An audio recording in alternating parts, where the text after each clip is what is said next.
Well, let's take a closer look at just who the Houthis are and how this crisis actually unfolded. They are a Shia minority group, part of the Zaidi sect that makes up about a third of Yemen's population. Now, they took part in the 2011 revolution that overthrew former President Ali Abdullah Saleh. But they rejected a Gulf Cooperation Council deal that included immunity for Saleh and a coalition government. Now, in July of last year, protesters took to the streets angry over fuel subsidies, and the Houthis were able to seize on that public discontent.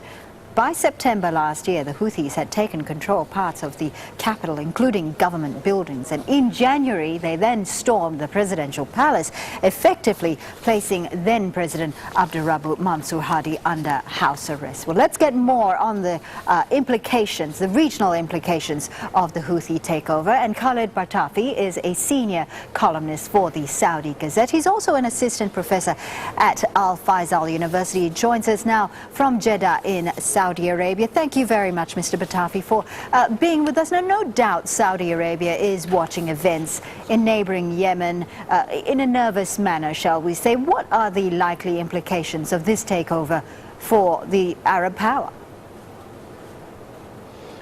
We have to look first who is behind the Houthis.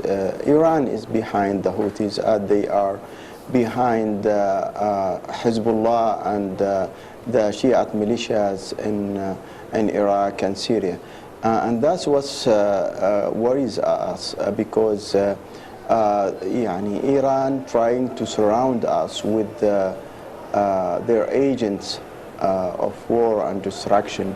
They are trying to frighten us into going down to the table of negotiation and accepting their terms of hegemony over the region, and that's not ever going to happen. But they don't understand that.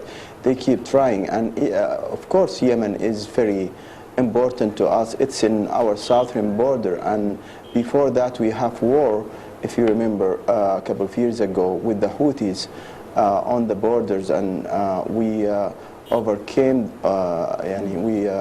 overcame over them, but still they have the power now. They have the army armaments, and they are much stronger than before. And if they are going to rule Yemen, then there is an issue here. We have to look over this with much concern. Well, Mr. Batafi, let me just interrupt you and take you up on the point of Iran. Now, we've seen the UN envoy, he's conferred with Saudi Arabia on the events in Yemen. We've seen the US Secretary of State speaking to leaders of the Gulf countries as well.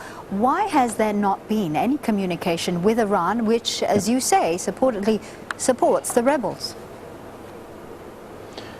For us to communicate with Iran now, that will be talking to them from a position of weakness. We cannot accept that position. They are asking us to the table of negotiation, but not while they are running rumble in Yemen and elsewhere. They have to stop doing what they are doing before we can talk to them.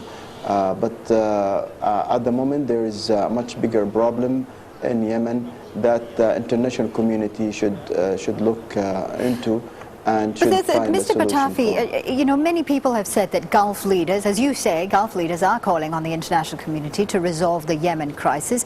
Many people are saying this is an Arab regional problem. Shouldn't it be resolved by the Arab community? It started this way. There was the Gulf Initiative, but then the UN came over and the Security Council came over and took the initiative, and it became now an international issue. And there is a special chapter in the under a special chapter, and they appointed Jamal bin Omar as an envoy, assistant of the General Council Secretary just for Yemen. So now it became an international issue, and let us remember here that we cannot interfere militarily into Yemen. It's very hard to do that, and it's not supposed to be. This is, as I said, an international issue, and could cooperate with the international community, but it has to be taken as a package of measures, right, not as in one regional right. Mr. Batafi, we're going to have to leave it there. Thank you so much for joining us. Khaled Batafi there, senior columnist for the Saudi Gazette.